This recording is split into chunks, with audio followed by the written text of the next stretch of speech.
안녕하세요 여러분. 세상돌아보기입니다. 예, 오늘은 26년 5월 4일이고 월요일입니다. 자, 오늘도 뭐 문화의 흰 꼭지를 하나 다룰까 생각하고 있었는데 갑자기 속보를 보게 됐지요. 호르무즈 근처에서 이란이 미국 구축함에 미사일 두 방을 명중시켰다. 그래서 그들이 퇴각을 했다. 미사일 두 방을 맞고 딱 그것이 MBC에서 본 속보입니다. 그래서 엄청나게 그 주장이 사실일 경우에는 엄청난 일이거든요. 모든 것이 다 끝나는 거죠. 뭐 시진핑을 만나러 가고 이런 거 하고 이런 거 다 날아가는 거죠. 그 상황에서 미국은 전쟁에 돌입할 수밖에 없을 겁니다. 자, 그래서 그 내용을 쭉 제가 살펴봤는데, 제가 그에 대한 말씀을 좀 드릴까 하고, 제 의견도 좀 드릴까 합니다. 어떤 맥락에서 봐야 되거든요. 자, 과거에 미국이 베트남의 전쟁에 개입하기 위해서 몸이 간질간질 할 때, 통킹만 사건이라는, 사실은 거의 뭐 조작된 사건이죠. 미군 함정이 피해를 입은 것도 아니고, 조작된 사건 내에서도 뭐 무력 시위를 했다는 정도를 가지고 전쟁을 개입했는데, 미국의 최신의 구축함이 미사일 두 방이나 맞았으면은 사망자도 많이 발생했을 건데 그게 주장이 사실이라면은 이거는 전쟁이죠. 휴전이고 뭐가 없죠.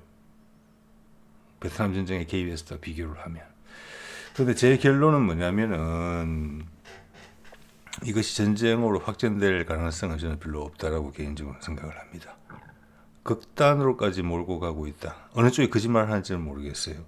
이란하고 미국이 짜고 거짓말을 할 수도 있고 또는 이란의 말이 사실일 수 있는데 반만 사실일 수 있어요.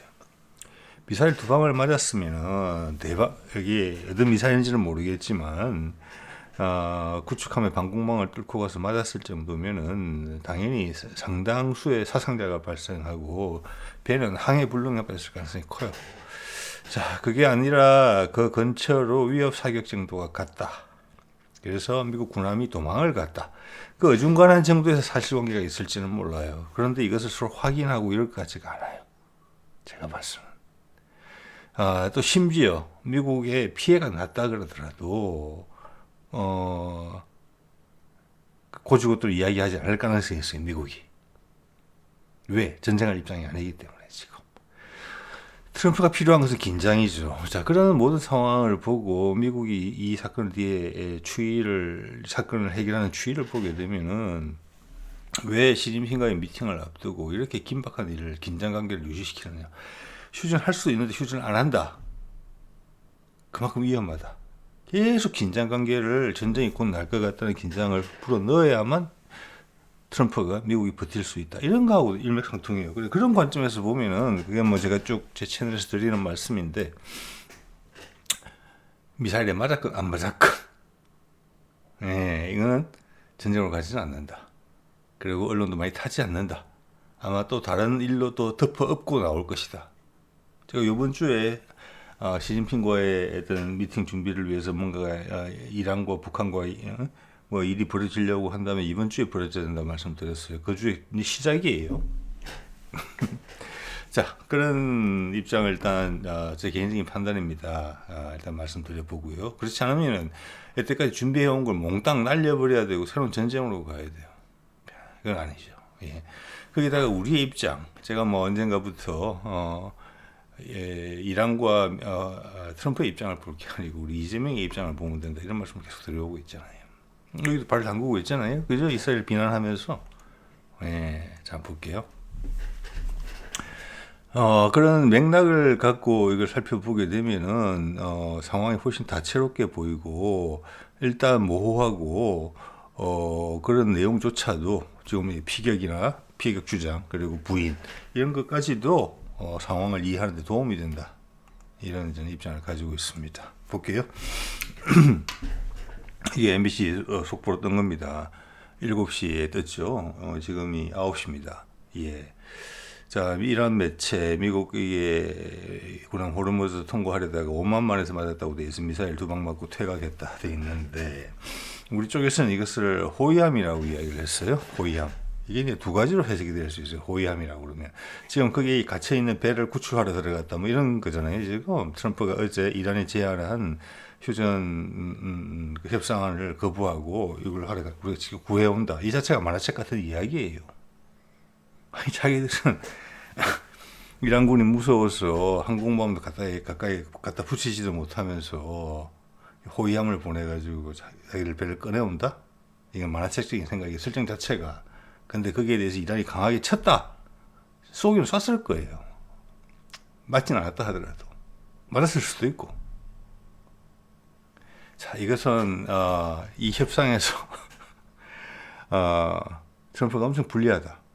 그걸 내색할 수 없을 정도로 불리하다. 맞았다 하더라도. 자, 여기서 호위함과 구축함. MBC에서 아마 호위함으로 쓴 것 같은데 좀 이따 소개해드릴 BBC 뉴스에서는 구축함이라고 표현을 하고 있어요. 구축함이 호위를 하면 그걸 호위함이라고 불릴 수 있어요. 이 작전이 지금 호위해서 배를 떼오는 거니까. 자, 그런 관점에서 봤다고 보는데 그래서 이걸 잠깐 보게 되면 미국의 열악한 지금 해군의 입장이 드러나게 됩니다. 제가 국방논평도 다루고 있다는 건 다 아실 테고, 위에 거 보면 지금 호위함이라고 이름이 붙어 있는 것은 저 위에 있는 페리급 호위함이 있거든요, 미국에. 근데 이거는 딱 보시다시피 엄청 오래된 함형이에요. 미사일 발사대도 아주 초기형 거잖아요. 이거 지금 은퇴했어요. 은퇴하거나 은퇴하거나 공여를 했어요. 공여. 다른 나라에 공짜 줬어요. 그래서 이거는 이 배는 아니에요. 호위함이라고 그런다면. 그 다음. 저게 공백이 갑자기 커지고 미국에서 적절한 배가 못 나왔죠. 연안 전투함이라고 해가지고 뻘짓하면서 50조 원인가 쓰고 배를 만들었지만 해군이 거부했죠. 이런 배는 약해서 못 타고 나간다. 좀 더 후방에 있어요. LCS 50척. 예. 20여 층인가 30층인가 그럴 겁니다. 돈을 50조 들었어요. 그 배가 호르무즈 해협으로 보냈다. 저는 그때 그래서 그럴 가능성은 제로라고 보고요. 그래서 급하게 컨스텔레이션급이라는 것을 디자인을 하게 됩니다. 이제 미국 회사를 못 믿어가지고 이태리 디자인을 가지고 와서 만들려고 했죠. 근데 이게 막 값이 천정부지로 오르는 거예요. 그래서 처음에 한 2척인가 지금 건조하고 있는데 원래 한 20여 척 건조를 했었어야 돼요. 그거 계획 포기했잖아요. 이미 아마 지금 건조하고 있는 것도 뭐 건조가 완성될지도 모르겠어요. 즉 미국에 현재 호위함은 없습니다. 우리는 울산급, 뭐 대구급, 뭐 충남급, 충남급도 지금 막 1년에 2척도 찍어내고 막 이러죠. 하나도 없어요. 미국은 돈은 수십조 원 쓰고. 이게 미국의 현실입니다. 그래서 여기는 알레이버크급이 갔을 것이다 라고 생각을 합니다. 우리 세종급 정도 갔을 거예요. 세종의 정조대왕급 정도. 예. 자, 그들이 드론의 벌떼 공격이나 초음속 미사일이나 극초음속 미사일에 대응이 되느냐? 저는 안 된다고 봅니다. 그들이 가지고 있는 중거리 방공 미사일인 SM-6 초음속이나 극초음속에 대응한다는 이야기를 주장을 들어본 바가 없습니다. 그 외에 그들이 갖고 있는 ESSM 같은 것도 초음속 대함 미사일에 대한 대응이 안 돼요. 최소한 주장을 안 해요. 그렇게. 한다는 거죠. 자, 그래서 이란이 제대로 쐈으면 맞기는 맞았을 것 같다는 생각이 드는 거예요. 정말로. 근데 지금 맞았다고 말을 못할 입장에서 있다. 미국은. 안 그러면 전쟁을 해야 되니까. 트럼프가. 이란의 그 엄청나게 강력한 수라고 보셔야 돼요. 지금 전 세계 언론 지형이 이란에 엄청나게 불리하게 돼 있잖아요. 이란의 말은 10%도 안 해주잖아요. 미국 말 90% 이상 해주지. 미국 싫다면서도. 그래서 이거 러시아랑 마찬가지예요. 우크라이나에 대해서 러시아의 주장은 보도를 실어주지 않잖아요. 그래서 그들이 말할 때 음한 허튼 소리를 하게 되면 바로 공격 대상이 돼요. 그래서 거짓말할 가능성이 미국 트럼프보다 훨씬 낮다. 이란이.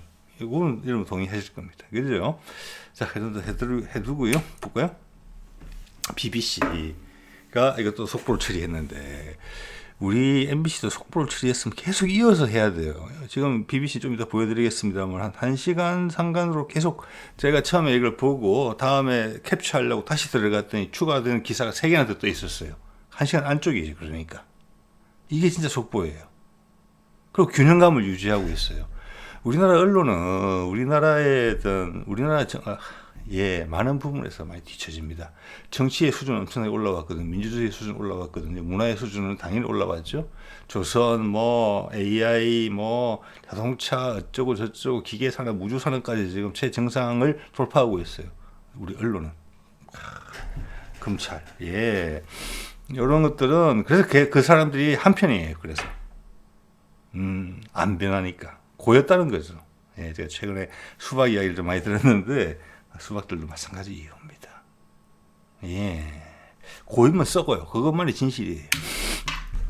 자, 트럼프가 이런 이야기 했단 말이에요. 오늘부터 선박 구출 작전한다. 방해시 강력 대응. 이 강력 대응을 해야 되는데 방해를 한 정도가 아니고 미군 함정이 피격이 됐다. 피격이 안 됐더라도 자기들한테 미사일이 날라왔을 거는 거의 확실해요. 제가 봤을 때는. 예.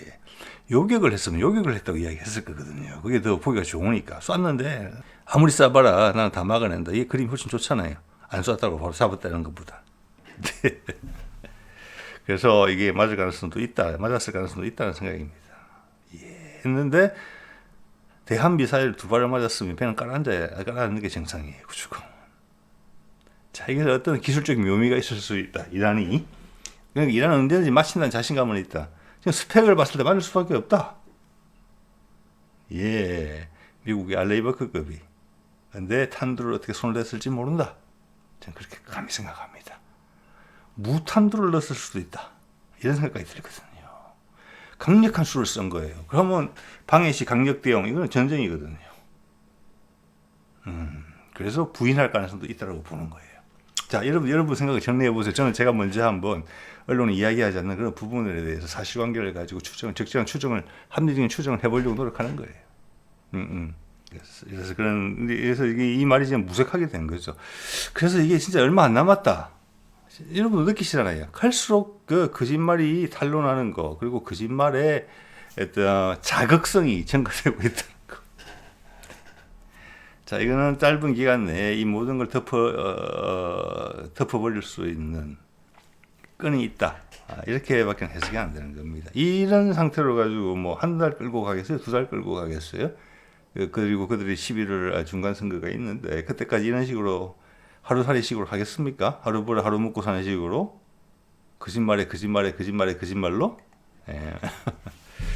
자, 그래서 이란의 대응은 아주 강했다. 그래서 맞았을 가능성이 크다고 자꾸 생각이 드는 거예요. 이렇게 생각을 정리하다 보면. 근데 탄두를 안 넣었을 수가 있다. 이런 생각이 든다는 겁니다. 지금. 자, 8시 무슨 기준인지 모르겠습니다. 이제 순서대로 본 거예요. 제가 처음에 이걸 본 거예요. 미국이 우리나라는 지금 속보만 떴을 때예요. 저 속보만 떼어놓고 다른 데 후속 보도가 없으면 어떡하자는 겁니까? MBC는. 아무리 오늘이 뭐 월요일이잖아요. 그래도. 바로 미국이 부인을 했잖아요. 그거 실어줘야죠. 석유값도 막 뜨고 모르겠습니다. 뭐 다른 것도 영향이 클 텐데. 예. 그걸 아직도 제가 지금 30분 전에 이걸 시작했는데 그때 MBC 다시 한번 들어가서 확인해 봤을 때 속보가 일반 기사로 처리가 돼 있고 그걸 부인했다는 이야기를 아직 보도를 하지 않고 있어요. 이 중차대한 사안에 대해서 전 세계 전쟁으로 갈 수 있는 부분인데 이때까지 이런 어떤 세계의 큰 흐름이 바뀌는 상황에서 주도권이 딴 데로 넘어가는 상황에서 이때까지 항상 인류는 전쟁이었거든요. 그래서 한번 싹 썰어버리고 다시 모으고 그래서 그 길목을 알고 있는 사람들은 돈을 버는 거예요. 전쟁통에도 당연하죠. 그거는 유태인들도 그렇게 돈을 벌었잖아요. 전쟁을 하면서 중세부터 왕들한테 돈 구워주면서 2차 세계대전 때도 돈 벌었어요. 그들은. 자, 그래서 많은 언론들이 전쟁에 경도돼 있는 겁니다. 이때까지 계속 그래왔기 때문에 그게 관행이었기 때문에 인류에 그걸 평화스럽게 해결하려는 것은 엄청나게 새로운 시도예요. 무모해 보일 정도로 트럼프가 그걸 하고 있는 거거든요. 지금 그 어려움에 대해서 창의성에 대해서 진지하게 고민해 줘야 돼요. 자, 이란 주장을 부인했다. 주장에 이게는 좀 신뢰성이 하기 때문에 구체적인 내용을 언급드릴게요. 이 보도는 파스라는 이란 보도 이 부분 준 관영이다. 뭐 이런 식의 표현이 있고요. 자, 호르무즈 해협을 들어오려는 배에다가 아마 오만만 근처에서 미사일 2발 쏴서 맞췄다라고 주장을 했었는데 미국의 센트콤 정부 사령부죠. 지금 한 5개 정도 해외 사령부가 있을 거예요. 전 지구를 글로벌을 관장하는 거기에 이 중동 지역을 관장하는 사령부라고 보시면 돼요. 거기에 X에다가 실었다. 우리 해군 함정 미사일 안 맞았다. 그리고 우리는 지금 어제 시작한 프로젝트 프리덤 자유와 뭐지 이거 어쨌거나 그거 지금 배 나온다는 구해낸다는 그 트럼프의 계획을 잘 실행하고 있다. 이렇게 답을 했어요. 뭐 이 사실관계에 대해서 제가 말씀드렸죠. 쭉 여러 가지 가능성에 대해서. 그 다음에 20시 6분, 20시 24분이니까 18분 뒤에 오일값이 급등하고 있다. 국제 원유가가 급등하고 있다는 내용이 나오죠. 이런 게 속보로 나와야 돼요. 아니, 영국 BBC는 어디 중동에 있습니까? 회사가? 아니잖아요. 그렇게 중요한 기사를 띄워놓고 후속 보도를 안 하면 어떡해요? 부인했다조차 이야기 안 하고 있는데 아직. 그것도 보도하고 있지 않는데. 이게 오일값만 원유값만 뛰겠습니까? 지금 세계 전쟁이 중동에서 미국하고 한점 맞짱을 뜰 판인데, 이란하고 본격적인 전쟁으로 들어갈 판인데, 그러면 오늘 우리나라 주가가 엄청나게 올랐더라고요. 보니까. 내일 휴일이고 그대로 놔두면 5월 6일 날 우리 주식시장 어떻게 되겠습니까? 이거 그리 중차대한 사안이에요. 자, 여기 나라에서는 뭐 휴일이고 뭐고 모여가지고 좀 대책회의를 하고 관련 부서에서 난리가 났을 건데, 미사일 맞았다 띡 이거 뭐 던져놓고 뒤에 보도를 안 하고 있으면 어떡하자는 겁니까, MBC? 저는 MBC만 봤기 때문에 드리는 말씀이에요. 난 휴일이니까 놀아야 되겠다 이런 겁니까? 자, 그 다음 38분, 자, 좀 전에 24분이었죠. 14분 후에 또 다른 기사가 떠요. 속보로. 지금 아마 보면 또 다른 거 떠 있었을지는 모르겠어요. 여러분 들어가서 보시기 바랍니다. 엄중한 경고를 날렸죠. 이란군에서. 이란군이 이렇게 보이스 메시지를 올렸다고 그래요. 그래서 이 기자가 그걸 들었다는 겁니다. 페르시아 쪽에 파견되어 있는 기자인 것 같아요. 현지인일 가능성도 있다고 봅니다. 이름을 봤을 때는. 자, 여기 이탈릭체로 되어 있는 부분이 그 이란의 성명을 갖다가 그대로 영어로 번역한 거예요. 제가 대충 해석해 볼게요. 보이는 대로 이거는 아주 엄중한 경고다. 이란 해군으로부터의. 호르무즈 해협은 닫힌 채로 지금 유지되고 있고, 그것을 이란군의 허락 없이 그것을 지나가거나 지정된 경로를 이탈하는 경우는 금지된다. 어떤 배든지 간에 지금 여기 보면 위도 경도를 이야기해서 그 동쪽 서쪽 하여튼 뭐 이런 지역으로 운행을 하게 되면은 그것은 그런 그 배들은 공격을 받을 것이고 파괴될 것이다. 그래서 미군도 공격했다. 이런 후속 보도가 나왔단 말이에요. 이건 공격했을 가능성이 높다는 이야기예요. 거짓말에 거짓말 하기 좀 어렵잖아요. 그죠? 보통. 자, 여기까지 진도가 나가는데 국내 언론은 보도를 안 하고 있다. 이거는 우리가 이런 최소한 제가 가끔 BBC도 많이 비난합니다. BBC의 수준 정도까지는 우리나라 언론들이 보도를 해줘야 된다. 이런 중차대한 상황이면 우리 기자 거기 보내서 실시간으로 실어 날라야 된다. 그죠? 자, 그리고 요 와중에 제가 재미있는 걸 하나 발견을 했습니다.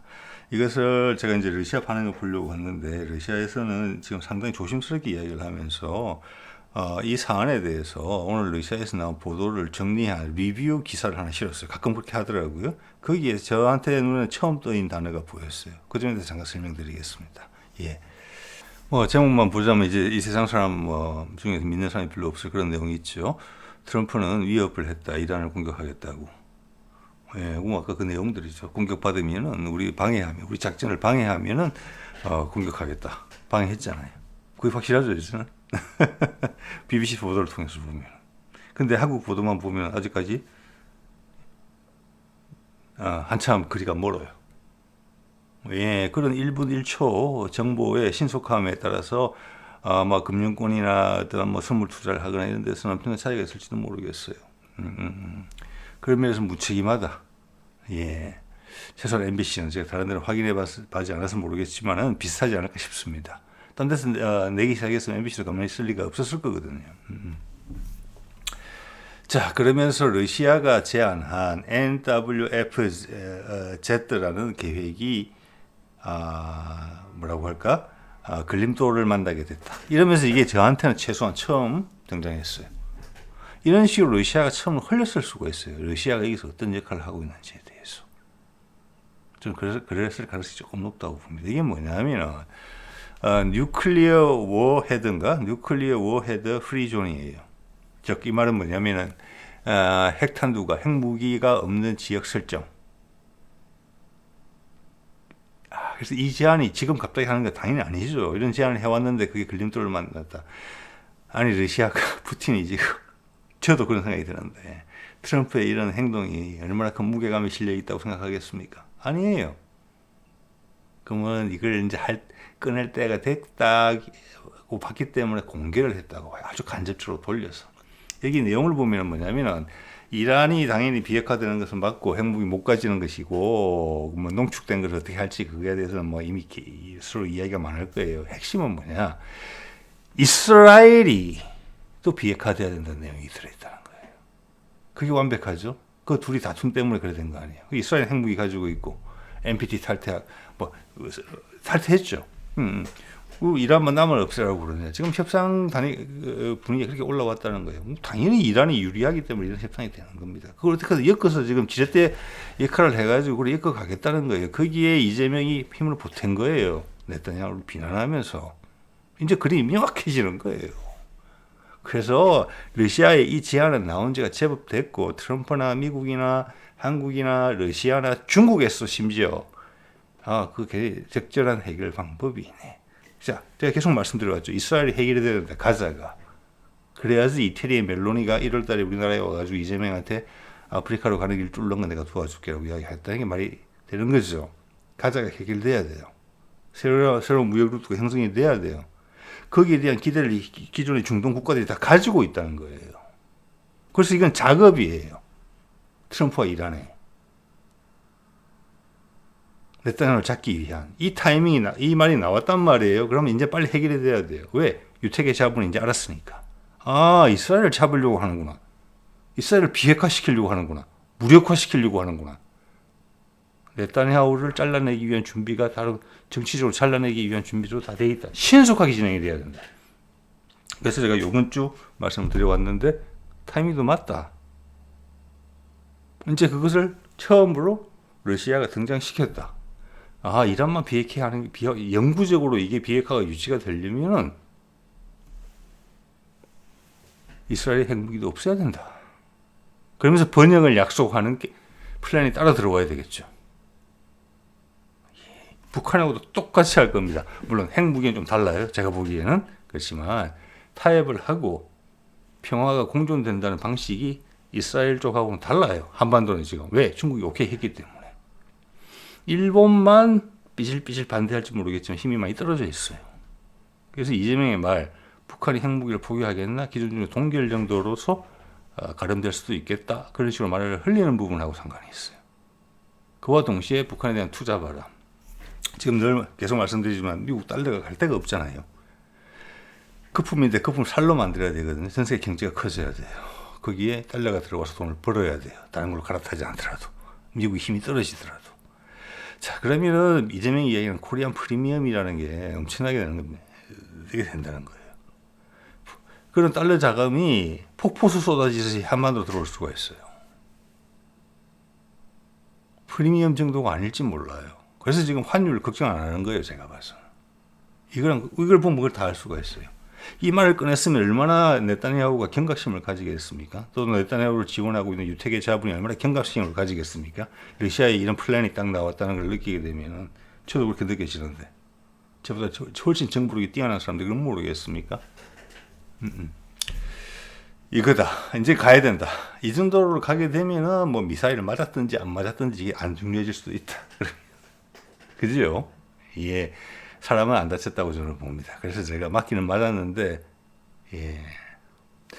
아니면 둘 다 짜고 이야기했을 수가 있어요. 짜고. 이스라엘 엮기 위해서. 자, 그런 가능성, 여러 가지 시나리오 좀 말씀드리고 있습니다. 여러분들 한번 판단해 보시기 바랍니다. 거기다가 이재명이 지금 이 상황을 모르고 있지 않는데, 이것도 지금 일주일이나 2주일, 4월 중순 이후부터 나온 발언이에요. 갑자기 뜬금없죠. 대한민국 이제 선도 국가다. 놀라운 미래에서는 이미 출구가 어디로 어떻게 형성될지 알고 있다는 겁니다. 엄청나게 긴박하게 돌아가고 있죠, 지금. 저게 방향은 그거 알고 있는 거예요. 이 말을 할 때 이미 이스라엘에 대한 비난 이후예요. 자, 이스라엘이 네tan야후가 실각하고 가자가 아프리카와 유라시아 대륙을 연결하는 통로로서 활용되고 이란하고 타협하면서 파키스탄과 이란이 인도가 화해를 하면서 새로운 무역국도가 생긴다. 중앙아시아 사통팔달 다 되는 거예요. 그러면 전세가 해피해요. 근데 그게 넘어왔다. 마지막 카드까지 보여줬다. 그걸 이재명이 이미 알고 있었다. 그게 필요한 거는 한국이다. 미국의 동맹국 중에서 달러를 활용해서 짧은 시간 내에 그들 소외된 지역의 국가들이 세계 경제에 보탬이 될 정도로 빨리빨리 성장할 수 있는 거. 그거에 달러의 간절한 바람이고 트럼프의 간절한 바람이죠. 미국 생존의 지름길이죠. 그걸 해줄 수 있는 나라는 한국밖에 없다. 그것은 이제 한국 기업들의 주가 상승과 수익 상승과 직결되어 있다. 자, 이런 겁니다. 그 다음, 국가 밑에 이런 말을 했죠. 국가의 명운을 건 혁신선언. 대한민국 이제 완전히 바뀐다. 예. 이 타이밍에 같이 나온 이야기거든요. 뭔가, 거짓말 아니에요. 이게 각 예전부터 노무현, 문재인, 쓰는 어법과 똑같아요. 거짓말 하지 않아요. 아는 만큼 보이는 그렇게 말을 던지는 부분이 분명히 있거든요. 대한민국이 완전히 바뀌는 것은 북한하고 소통되는 것밖에 없습니다. 자, 이래 되면은 호남 지방에 민주당의 오래된 고인물들, 그래서 호남의 진정한 민주주의를 선물하고 경제적 기반이 탄탄해질 수 있게, 정치 귀족들한테 휩쓸리지 않게, 그리고 민주당이 전국 정당으로 확대되는 부분. 현재 호남의 오래된 그 수박 정치 세력들은 민주당의 이 타 지역에서 경상도나 부산이나 이런 데서 성공하는 걸 원치 않아요. 왜? 자신들의 지분이 줄어들기 때문에. 그거 부인하시기 어려울 거예요. 그게 수박의 본질이에요. 그러면서 민주화의 경험을 소중히 간직하고 있는 호남 사람들을 볼모로 잡고 있는 거죠. 내가 당신들과 일체다. 그러다가 옛날에 안철수하고 손잡았다가 크게 한번 된소리 맞은 적도 있었잖아요. 어쨌거나 이런 이야기들의 깊이 있게 따져봐야 된다. 왜 이 말들이 제 호르무즈랑 같이 발생하느냐? 북한이 전혀 상관이 없겠느냐 이게? 있지요, 당연히. 그래서 심지어 우원식이 자꾸 다니면서 지금 사무실에 있을 날로 얼마 안 남았는데 계속 광주에 가가지고 광주 민주항쟁을 헌법에 넣어야 된다. 이 얘기를 하고 있는데, 그래서 그가 계엄의 이후에 제왕적 내란의 이유가 제왕적 대통령제에 있다 하면서 개헌을 하자 그랬죠. 대통령 선거하면서 내각제 하자는 거잖아요. 그러면서 국민의힘 의원들도 많이 동의하고 계시다. 민주당 의원들도 동의하고 계시다. 그 민주당 의원들은 이낙연이 당대표 밑에 주무를 동안 그래서 윤석열이 당선되게 된 결정적 기여를 한 거기 줄 섰던 의원들이에요. 그거 지금 쭉 하면 나와요. 그때 리스트 이런 거 발표됐잖아요. 문재인의 실행력을 당에서 뒷받침해 주지 못했고 뒤로 계속 타협했죠. 국민의힘이랑. 그래서 비난받았죠. 민주당 정통 지지자들한테. 그래서 윤석열이 올라올 기회를 마련해 준 거예요. 법적인 조치를 적절히 취해주지 않았기 때문에 이재명이 안 당한다는 거죠. 내가 가진 수단이 지금 몇 개인데. 자, 그래서 우원식의 그 희한한 헌법 개정 발언도 이렇게 들어주는 거예요. 그러면서 이렇게 이야기했죠. 부마 항쟁도 넣자. 거기서 아무 할 말이 없어요. 우원식도 한 방 맞았어요. 거기다 한 걸음 더 나갔어요. 이게 뭐더라? 이게 보훈처 장관인가 뭐 그렇죠? 그 사람 이런 말 했죠. 지방 우대 조항도 헌법에 넣자. 와. 야, 이게 좀 무섭다고 보거든요. 좀 전에 있었던 선도국가의 혁신, 국가적 대혁신, 거기다가 지방 우대 조항을 넣자. 이거는 저의 상상력을 좀 많이 넣은 거예요. 그렇지만 제가 평소에 하는 생각 중에 한 부분이에요.